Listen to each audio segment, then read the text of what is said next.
And 5, 4, 3, 2. What up, y'all? Welcome to Here's the Thing. I'm Kev on stage. She's Chick Angel. welcome to the podcast.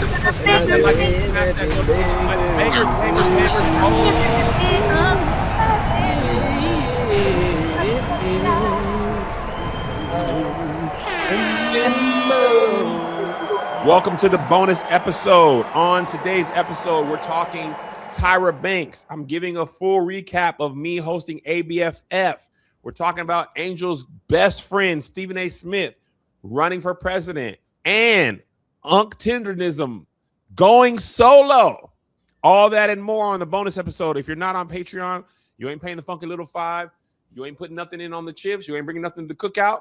Eat your little chips, and we'll see you next week, Tuesday or Wednesday for the main. Tuesdays for the bonus. So, reality check inside America's Next Top Model.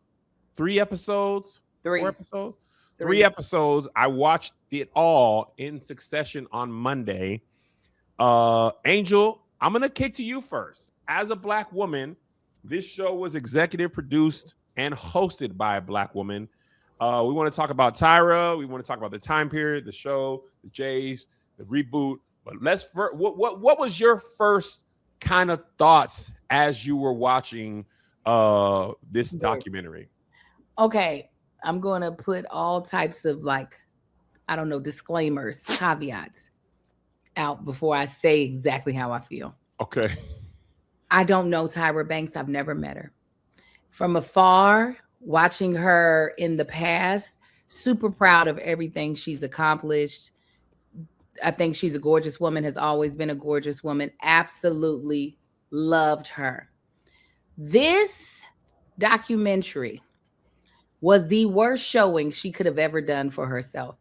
First of all, it felt like she was a Black woman playing a Black woman. What do you mean by that? It felt like she was like, somebody was like, we have a role for you. We would like for you to play a Black woman. And she was like, okay, let me put on my best Black woman. And that was like throughout watching like the series, like you got to be like, girl, you better back up off me.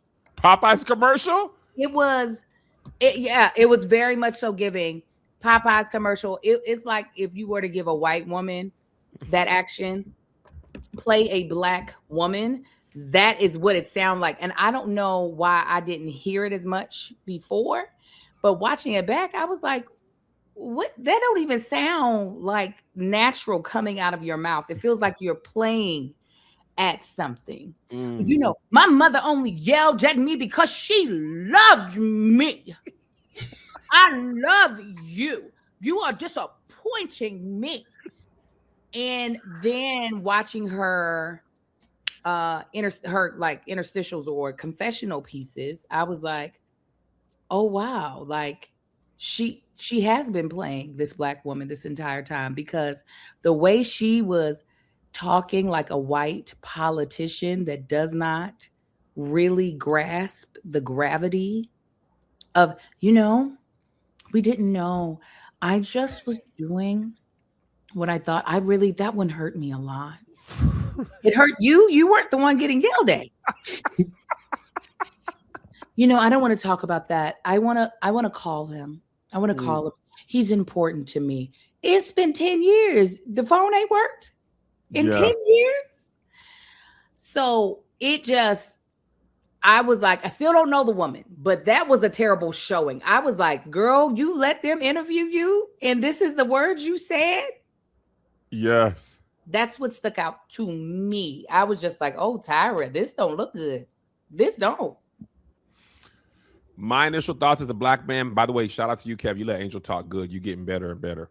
You did real good. When I saw she was involved, I was like, oh, okay. It ain't going to be how they be when the subject of the documentary is not involved and people can really talk. And then when it started, I was like, oh no, they actually are saying the things that they would be saying. And I thought Tyra, what I thought she would do, she did not do. My biggest takeaway, I think her best opportunity that I don't think she quite took advantage of. And first, let me echo everything you said. Amazing, crush, love, Sports Illustrated. I have not met her, but I was almost on the red carpet at an event. I was just about to get in line. Tyra came, and they were like, "Make way for Tyra." I said, "You know what? Somebody way more famous than me is coming."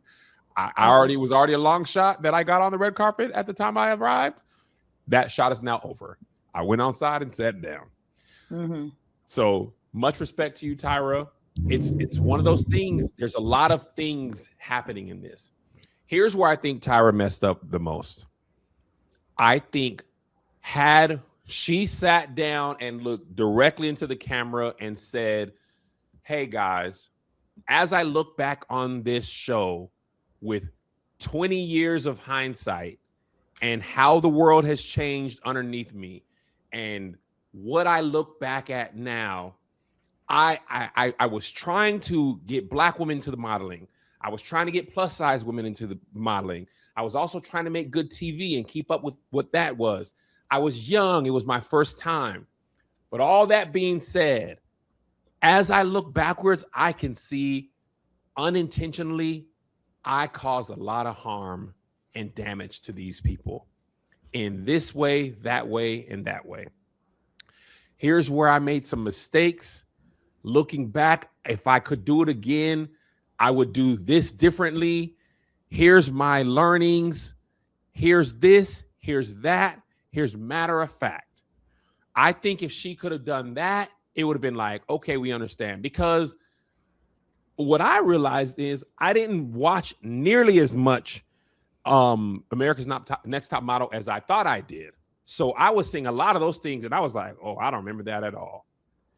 And as a producer, I personally can admit, at all depth, I fell into the trap of we got to get crazier. We got to do whatever it takes to get the views. But I was just, this is what the audience is liking. We throwing stuff against the wall. This is what's getting the ratings. But then at some point we were like, you know what, y'all, even if this is what's getting the ratings, this don't really feel good to us. I remember specifically the moment we was kind of like, all right, we're kind of done with this. Black people go camping for the first time. 3 of the 4 casts not only had been camping, but had been avid campers. I was the only person who actually had never been camping. We was all acting like, oh, we ain't never. And then Pat was like, man, we kind of don't want to do this no more. Like, we got to switch it up. Like, this is some bottom of the barrel stuff. Like, even if it is getting the ratings, this ain't what we want to be known for. I think that never happened with that show. Tyra never said that in the documentary. The only thing she kept saying, which is partially true, it was the times, y'all. It was the audience, y'all. We looking backwards at it versus how it was in the times. That first story with Shandy about the sexual assault where she blacked out, you don't need hindsight. That was wrong then. Exactly. Y'all knew y'all was wrong then. You don't need to go back and rewatch. Y'all knew that was wrong in the moment. You knew right then and there, hey, this ain't got nothing to do with modeling at all, actually. This challenge and the hot tub scene and the alcohol, Angel, I didn't remember that at all. I said, hold on, y'all made the baby call her boyfriend. And this is why I told you, Angel, this is why I don't want to do no reality TV, because we done talked about it a million times over. Them producers only care about good TV. They made the girl, I don't say they made her cheat on her boyfriend, but they created a scenario where it was likely something to happen. Something happened. They got the girl calling her boyfriend on the phone, explaining that he cheated to her. Later on, she goes on Tyra Banks' TV show, and she's like, please don't show that again. Cue it up. Survey says. I didn't know nothing about the sexual assault of that. I don't remember that episode, that woman at all. I said, now hold on, y'all. Y'all did what and put it on TV and made her live through that basically 3 times. She got to live through it. She's guilty as crap. Then you make her call her boyfriend. Then she feels guilty again. Years later, you bring it back up. She's getting called slurs in the street. I said, now hold on, y'all. This ain't got nothing to do with no runway, no catwalk, no modeling, no picture. And then This they is put it just on Hulu. And then they put the series back on Hulu so you can watch it again. One more time. ain't no hindsight for that one, Angel. No, That was dead wrong. And that's why a lot of those, she could not say that, in my humble opinion. She couldn't say what you're saying because she's not sorry. You know what I'm saying? Like, you would have to actually think that what you did was wrong. Yeah. And I don't think that there is, you heard Ken. Ken was like, well, the girls knew that if they did anything, or unless they were in the bathroom by themselves, that we were going to record. And she wasn't in the bathroom by herself. And you want to call your boyfriend, okay, but we've got to record it. It's as if there is no level of hell that they don't have a moral obligation for themselves to not cross. Yeah. And so that's why I don't think you ever were going to get like, dang, looking back on that, woo, we lost our whole mind. At the time, sounded like a great idea. Yes. Now, no, she's getting season 25 because of those terrible choices. And that's the other thing, Angel. When I was watching, about midway through the second episode, I said, me and Liz was watching, and I said, Liz, I think Lisa told me, she was like, I feel like they gonna do another season of this show. This documentary is, hey, let us go out here and, address the TikTok situation, which I also didn't know any of that happened. In 2020, I didn't see NAM TikTok about America's Next Top Model. But Liz was like, I think they trending towards doing a reboot of this show. And lo and to the behold, she was like, season 25, we gonna get it right. And I said, oh man, now the way the documentary, so the way the TV show framed the thing with Shandy was, Shandy cheated on her boyfriend. We need to have her admit that to him. It's gonna make good TV.